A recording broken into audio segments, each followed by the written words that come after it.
दोस्तों ये कहानी एक ऐसे परिवार के ऊपर आधारित है जो अपनी बेटी का एडमिशन एक बड़े कॉलेज में करवाना चाहते थे, लेकिन पैसा ना होने की वजह से वो ऐसा नहीं कर पा रहे थे। आखिर में जब उनके पास और कोई रास्ता नहीं बचता तो वो लोग अपने घर में ही एक कसिनो खोल लेते हैं, जिससे रातों रात ही वो लोग करोड़पति बन जाते हैं। तो कहानी की शुरुआत होती है और हम एक फैमिली को देखते हैं जो कि अपनी बेटी के लिए कॉलेज देखने आए थे।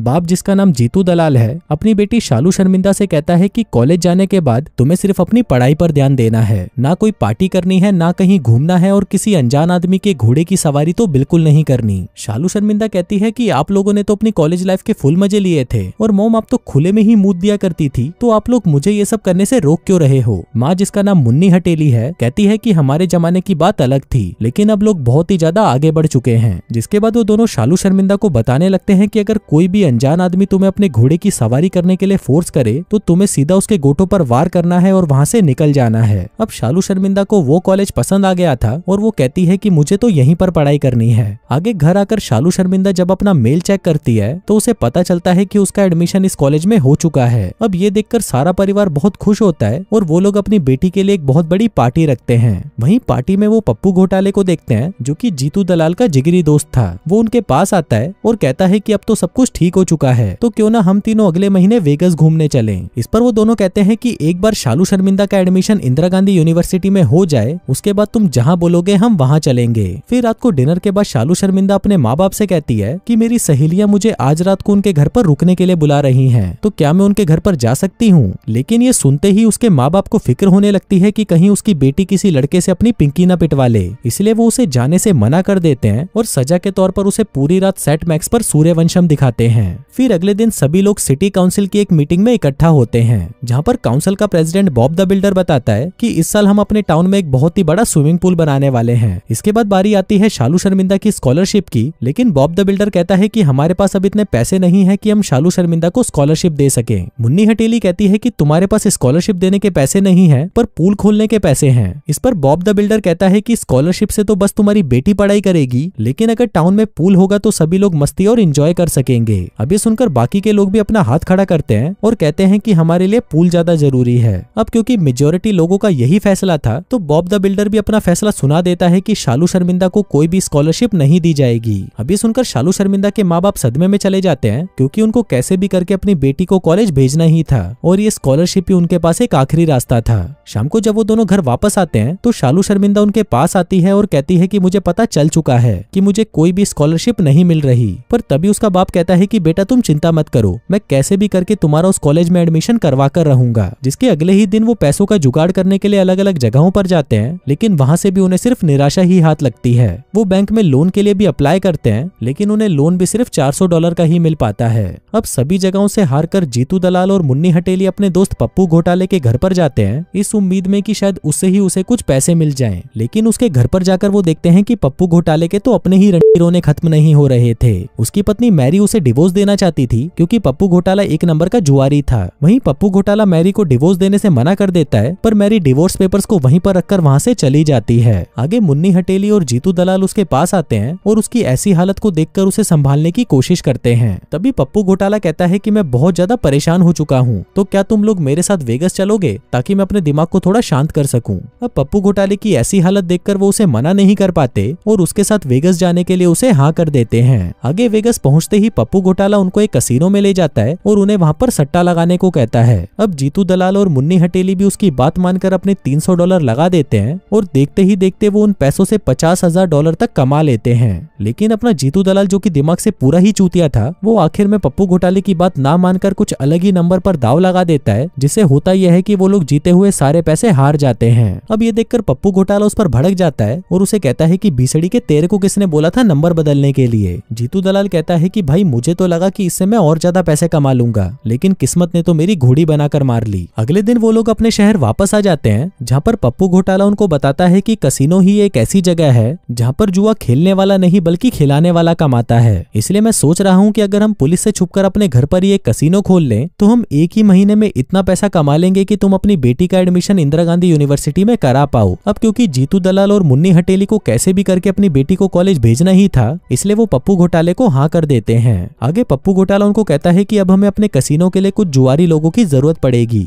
जिसके लिए वो लोग अपने दोस्तों के पास जाते हैं और उन्हें बताते हैं कि पप्पू घोटाले ने अपने घर पर एक नया कसिनो खोला है और अगर तुम लोग भी खूब सारे पैसे कमाना चाहते हो तो आज रात वहां पर आ जाना। अब कसिनो के लिए कस्टमर्स का इंतजाम तो हो गया था, लेकिन एक सबसे बड़ी प्रॉब्लम ये थी कि अगर वो सभी लोग पप्पू घोटाले के घर के आगे अपनी कार को पार्क कर देंगे तो पुलिस वालों को उन पर शक हो सकता है, इसलिए वो उन सभी की कारों को एक मॉल के आगे पार्क करवा देते हैं। फिर कुछ दिनों तक कड़ी मेहनत करके वो लोग वहां पर एक कसिनो खोल लेते हैं और धीरे धीरे करके वहां पर बड़े से बड़ा जुआरी और सट्टेबाज आने लग जाते हैं। दूसरी तरफ हम पप्पू घोटाले को देखते हैं जिसने अपने कमरे में 5 सीक्रेट लॉकर बनवा लिए थे ताकि वो लोग अपने काले धन को ईडी से छुपा कर रख सकें, क्योंकि पता नहीं मोदी जी कभी भी छापा मार सकते हैं। अब जैसे जैसे समय बीतता है हम देखते हैं कि उनके कसिनो में लोगों की भीड़ बढ़ने लग जाती है, जिससे वो लोग दबाकर पैसा कमाते हैं और अपनी सारी तिजोरियों को भर लेते हैं। फिर एक दिन हम देखते हैं कि 2 जुआरी कालिया और टकले के बीच में किसी बात को लेकर लड़ाई हो जाती है। कालिया कहता है कि मैं तेरी गींड फाड़ दूंगा, तू 1 नंबर का चीटर है, जिस पर टकला कहता है कि मैं तो तेरी गींड में 2.5 फीट का डंडा डाल दूंगा। अब ये देखकर वहां पर मौजूद सभी लोग उन दोनों पर ही दाव लगाने लग जाते हैं। कोई कहता है कि कालिया जीतेगा तो कोई कहता है कि टकला जीतेगा। इसी दौरान वहां पर पप्पू घोटाला आता है और कहता है कि अगर इसका फैसला करना ही है तो फाइट क्लब से करते हैं, जो भी सामने वाले को पछाड़ देगा वो इस खेल को जीत जाएगा। जिसके बाद वहां पर एक फाइट क्लब शुरू हो जाता है। कालिया और टकले को रिंग में उतारा जाता है और पप्पू दलाल उन दोनों पर दाव लगाता है। अब खेल शुरू होता है जिसमें कालिया एक ही घुसड़ में टकले को चित कर देता है और खेल का विजेता बन जाता है। अब उन दोनों की फाइट देखकर वहां पर 2 औरतें भी एक दूसरे पर भड़क जाती हैं और कहती हैं कि हमें भी आपस में लड़ाई करनी है। जिसके बाद उन दोनों को भी रिंग में उतार दिया जाता है और उन दोनों पर भी सट्टा लगाया जाता है। अब इस मैच से वो लोग खूब सारा पैसा कमा लेते हैं और अब उनके पास उतना पैसा हो चुका था कि वो अपनी बेटी का कॉलेज में एडमिशन करवा सके।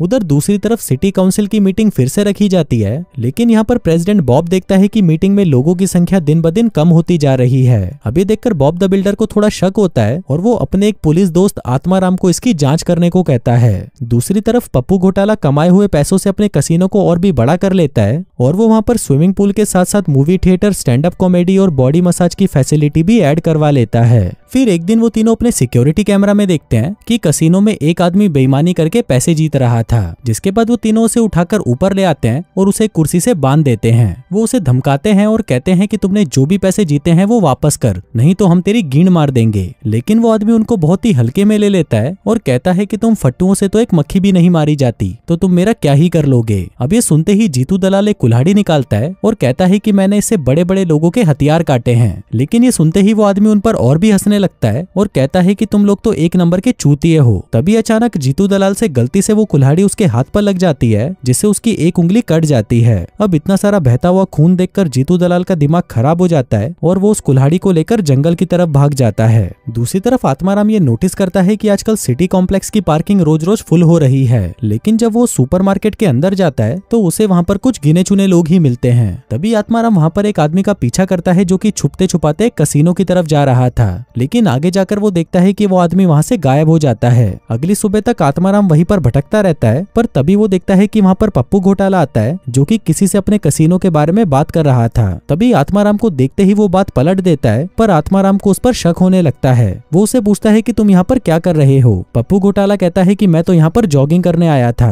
आत्माराम पूछता है अच्छा कच्चे में, पर तभी पप्पू घोटाला अपना फोन निकालता है और उसकी वीडियो बनाने लगता है। कहता है कि ये पुलिस वाला मुझे बिना मतलब के परेशान करने की कोशिश कर रहा है। अब ये सब देखकर आत्माराम की फटकर 64 हो जाती है और वो वहाँ से भाग जाता है। दूसरी तरफ जीतू दलाल ने जब से उस आदमी की उंगली काटी थी उसके बाद से उसे हर जगह पर कटी हुई उंगली ही दिखाई दे रही थी। इससे जीतू दलाल बहुत ज्यादा डर जाता है और खुद को एक कमरे में बंद कर लेता है। पर तभी वहाँ पर पप्पू घोटाला आता है और कहता है कि उस रात के बाद से तो शहर में लोग तुमसे और भी ज्यादा डर गए हैं और उन्होंने अपनी उधारी का पैसा भी टाइम से पहले ही चुका दिया है। तुमको पता है वो लोग तुमको क्या बुलाते हैं? गंडबेधक। अब ये सुनते ही जीतू दलाल 7वें आसमान पर पहुंच जाता है और सोचने लगता है कि भीड़चोद अब तो मैं ही सबका बाप हूँ। फिर अगले ही दिन से वो तीनों सभी सट्टेबाजों के घर पर जाते हैं और उन सभी की गींद तोड़कर अपने पैसों की वसूली करने लगते हैं। फिर ऐसे ही एक दिन वो तीनों एक महंगे रेस्टोरेंट में खाना खाने जाते हैं, जिस दौरान पप्पू घोटाला देखता है कि उसकी गोल्ड डिगर पत्नी किसी और ही आदमी के साथ डेट पर आई हुई थी। अब ये देखकर पप्पू घोटाला उस आदमी के पास जाता है और उससे लड़ने की कोशिश करने लगता है, पर सामने वाला आदमी तो उसका भी बाप था और उल्टा वो ही उसकी गींद तोड़ देता है। आगे रेस्टोरेंट का मैनेजर वहाँ पर आत्माराम को बुला बदला लेता है, जिसको पप्पू घोटाला कहता है कि उस आदमी ने मुझे मारा तो तुम उसको पकड़ने की जगह मेरे पीछे क्यों पड़े हो। इसी दौरान वहाँ पर बॉब द बिल्डर भी अपनी बंदी के साथ आता है, लेकिन वहाँ पर उन तीनों को देखकर वो काफी हैरान हो जाता है। वो सोचने लगता है कि कुछ दिनों पहले तक तो इन भिखारियों के पास जहर खाने के भी पैसे नहीं थे, लेकिन अचानक से ही इनके पास इतना पैसा कहाँ से आ गया कि ये 5 स्टार रेस्टोरेंट में आए हैं। बॉब द बिल्डर को उन पर शक होने लगता है और फिर उसी रात वो आत्माराम के साथ चुपके से पप्पू घोटाले के घर में घुस जाता है। अब अंदर जाते ही आत्माराम की फटकर 64 हो जाती है और वो देखता है कि वहाँ पर तो जुए का एक बहुत ही बड़ा अवैध कारोबार चल रहा था। तभी पुलिस को देखते ही सारे जुआरी वहाँ से भाग जाते हैं। वहीं पर बॉब द बिल्डर भी आता है और उनके घर की तलाशी लेने लगता है। इसी दौरान उसे वहाँ पर वो लॉकर्स भी मिल जाते हैं जिसमें उन तीनों ने अपना सारा पैसा छुपा कर रखा हुआ था। अब क्योंकि ये सारा पैसा ब्लैक मनी था तो बॉब उन पैसों को जब्त कर लेता है। कहता है कि हम इन पैसों का इस्तेमाल शहर की तरक्की में करेंगे। फिर अगले दिन हम देखते हैं कि जीतू दलाल और मुन्नी हटेली सदमे में थे क्योंकि उनका सारा पैसा जा चुका था और उसी के साथ उनकी बेटी को कॉलेज पढ़ाने का सपना भी टूट चुका था। लेकिन मुन्नी हटेली हार नहीं मानती और जीतू दलाल से कहती है कि हम वापस से अपने कसीनो को शुरू करते हैं, मुझे विश्वास है कि हम लोग फिर से पैसा कमा लेंगे।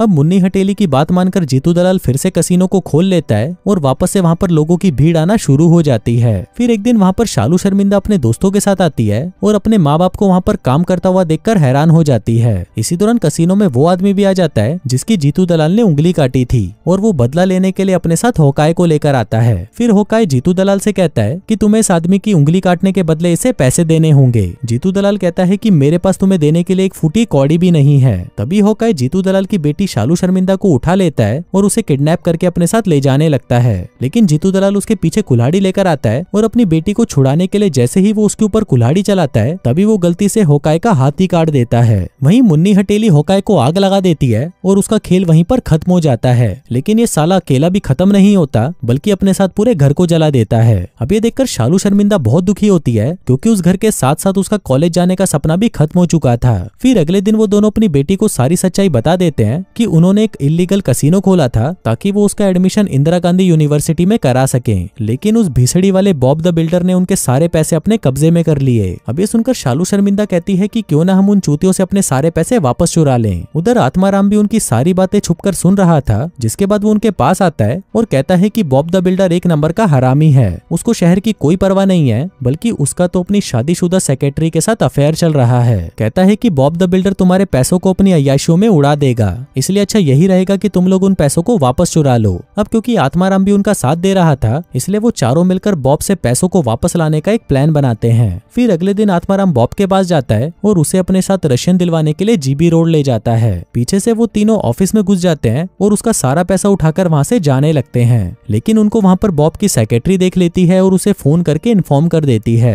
अब उसकी बात सुनते ही बॉब द बिल्डर वापस आ जाता है और उन तीनों पर हमला कर देता है, लेकिन जीतू दलाल उस पर भारी पड़ता है और उसे कुत्ते की तरह मारने लगता है। इसी दौरान वहाँ पर आत्माराम आ जाता है और बॉब आत्माराम से उन तीनों को अरेस्ट करने को कहता है, लेकिन आत्माराम उसकी कोई बात नहीं सुनता बल्कि वो उसे ही अरेस्ट करके वहाँ से बाहर ले जाता है। फिर लास्ट में हम देखते हैं कि फाइनली शालू शर्मिंदा का इंदिरा गांधी यूनिवर्सिटी में एडमिशन हो चुका है और अपनी बाकी की जिंदगी वो वहाँ पर अपनी पिंकी पिटवाने में बिताती है। और दोस्तों इसी के साथ ही ये कहानी यहीं खत्म हो जाती है।